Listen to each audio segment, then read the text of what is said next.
So it goes back to where you just talked about your man with where you recorded at. Mm-hmm. So do you remember where we first met?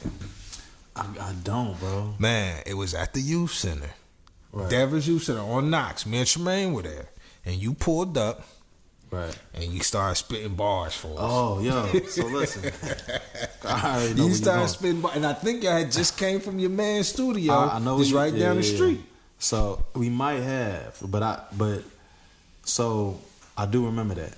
And for some reason I keep thinking it was Roger there, but it probably was you. Yeah, it was me. Me and Tremaine, yeah. So I remember, you know what's crazy about that? Is that, so up to that point, none of my peoples listened to East Coast music like I did. Uh-huh. Nobody around me listened to East Coast music like I did. Right. So I used to recite this Nas verse on everybody. Because I was like, nobody knows Nas. Come on, let's talk about it. No, people knew Nas, but they didn't know his verse on what was it, Raekwon's album? Uh-huh. Nobody knew that, you know what I'm saying? So I remember, and back then I used to memorize rhymes real easy, you know what I'm saying? And it was like, through the light, cameras action, glamour, glitters and gold, I unfold the story. I forgot how it go, but my point is like, I remember when I ran into y'all, I think we was talking about rapping, and I rapped a verse, and I think it was either you or Maine was like, yo, that's Nas. It was Maine. Rest in peace, Maine. It blew me away. It blew me away because I was like, oh my God, yo, there's some other dudes that listen to East Coast music like I do. And the crazy thing about that is, it was like, for me, it was like, yo, this dude can spit.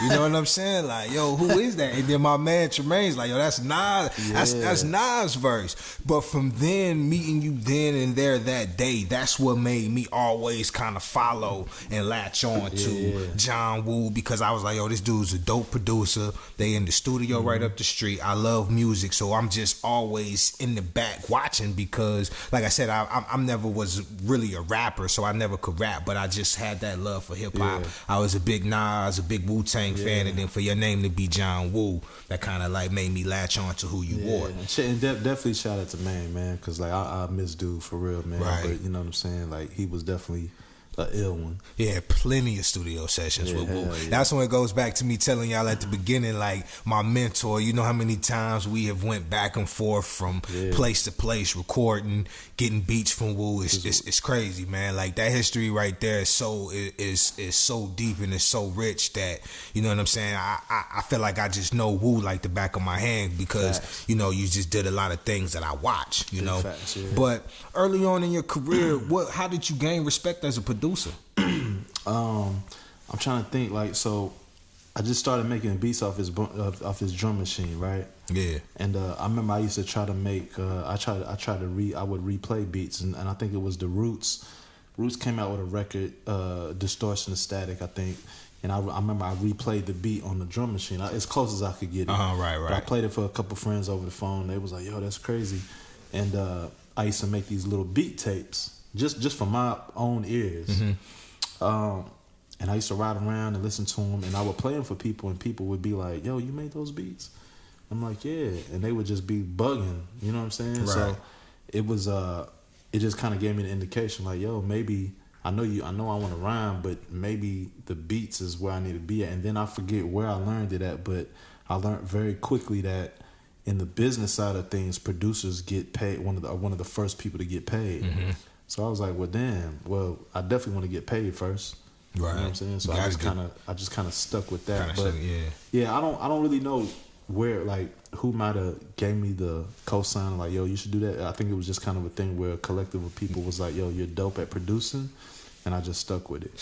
That's cool. Yeah. Kind of find that little niche, and then you just roll with it.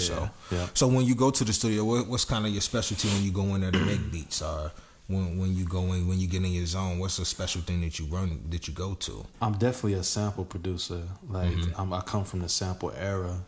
You know what I'm saying? And I'm definitely like, Alchemist is my favorite producer. Right. Okay. Yeah. Shout out Alchemist. Yeah, Alchemist did some real dope stuff. He did a lot of stuff with Mobb Deep then, right? Yeah, definitely. For sure. You know, Mobb Deep's one of my favorite groups too. But I think hearing RZA sample, I wasn't a producer then, but hearing him sample, like, intrigued me. And then as time went on, hearing like Mobb Deep and, you know, it just, you know, I got into production or whatever. Then hearing, of course, like your Kanye's and your Just Blaze or whatever. I was a big DJ Premier fan. Yeah. Pete Rock, you know, all them dudes. So, yeah, I'm definitely a sample producer, and I'm definitely a 1-2 boom bap drum guy. Cool.